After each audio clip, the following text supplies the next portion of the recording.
Ciao a tutti amici, buonasera a tutti. Oggi faccio un sughetto con le acciughe fresche, acciughe belle, eccole qua.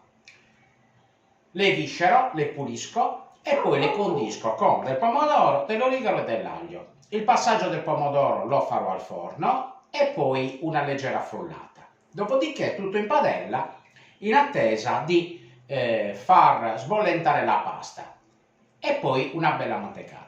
Vi consiglio di seguire la ricetta in modo così da poter fare uno spaghetto semplice ma interessante. Intanto vedete, sto sfilettando queste acciughe, tolgo la testa, l'interiora e poi, ecco qua, levo tutta la lisca e questo è il filetto pronto. Comunque, nel canale troverete il video anche di preparazione sulla pulitura delle acciughe o alici che dir si voglia. Ecco qua, si tira la spina e il filetto è pronto. Ecco qua, più da vicino si vede, tolgo la testa, l'interiora, poi prendo con le due dita la spina centrale della parte superiore e tiro. Il filetto è fatto. Per fare questo lavoro comunque occorre che le acciughe siano rilassate, quindi non subito appena pescate, ma lasciate una notte in frigorifero. Così le carni delle acciughe si stirano un po' e possono più facilmente essere deliscate.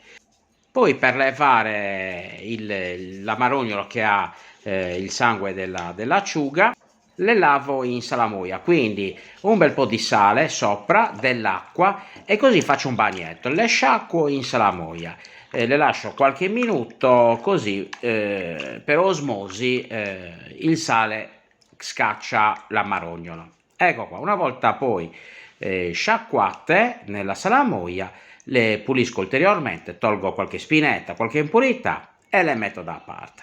Ecco qua.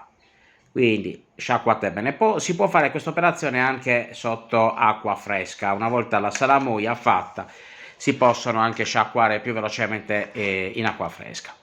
Adesso mi preparo la base del sugo, quindi del pomodoro possibilmente da terino, comunque dei pomodori piccolini, li taglio a metà e li metto in una teglia e poi questi li condisco. Allora, uno spicchio d'aglio al quale levo l'anima e lo taglio poi a pezzetti e lo metto appunto dentro la teglia.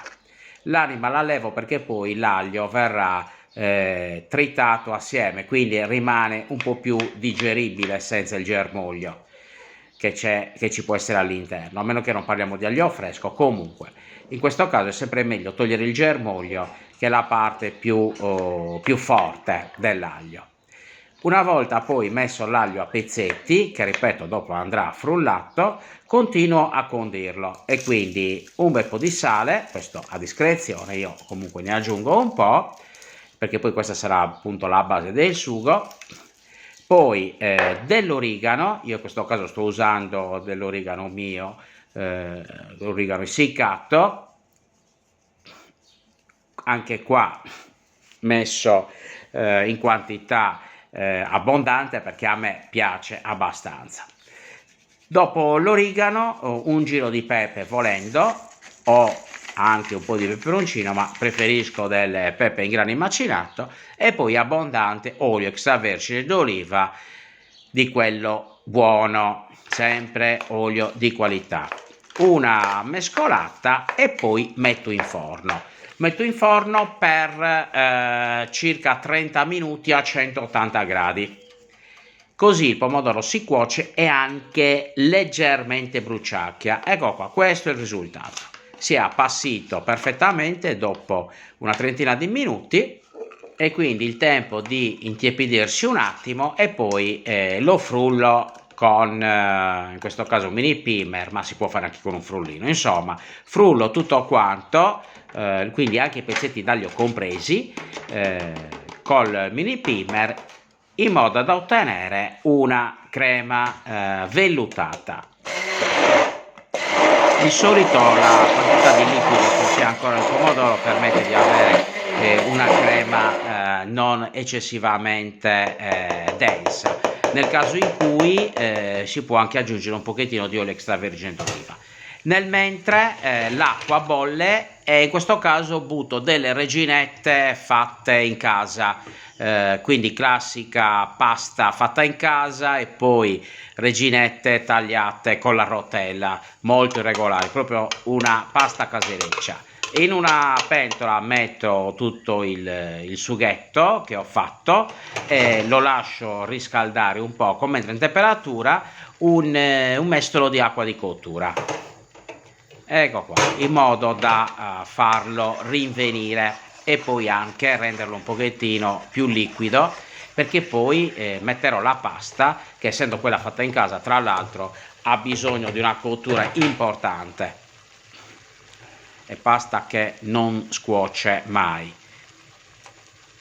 Una volta entrato in temperatura il sughetto, la base su cui poi finire di cuocere la pasta, metto le acciughe e le faccio cuocere all'interno e quindi qua si sprigiona tutto il sapore. Chiaramente l'acciuga cuoce frettissima, essendo a filetto roba di 2-3 minuti, per cui è veramente rapidissimo, proprio 1 minuto, 2 minuti prima di togliere la pasta. Ecco qua, adesso verso le reginette, guardate come sono irregolari, proprio fatte a mano, uno spettacolo, pasta eccezionale. La pasta fatta in casa è tutta un'altra cosa.